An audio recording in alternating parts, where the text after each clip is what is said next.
Hi guys! Welcome back to my channel. So, grabe talaga yung samahan ni Maring Gemma Galanza at ni Mylene pa. At iba talaga ang turingan ng mag-ati. Ayan na nga, nag-attend sila ng kanilang homecoming alumni sa Adamson University at binigyan sila ng parangal sa kanilang ambag sa kanilang university. O diba? Iba din talaga ang dating Queen Falcon na si Gemma Galanza at ang ating Mylene pa. Ayan, makikita natin dyan na binabasa ang parangal kay Gemma Galanza, Mylene Paat at nagbeso-beso pa sila. O diba? Marami din talagang naging sikat na mga players ang Adamson University at isa na doon si Mylene Paat at si Gemma Galanza at marami pang iba.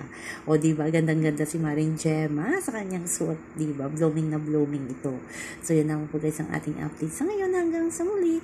Bye-bye. Also remember, wag po tayo magpaka-stress. Please like, share, and subscribe my channel para ma-update kayo sa mga bagong upload.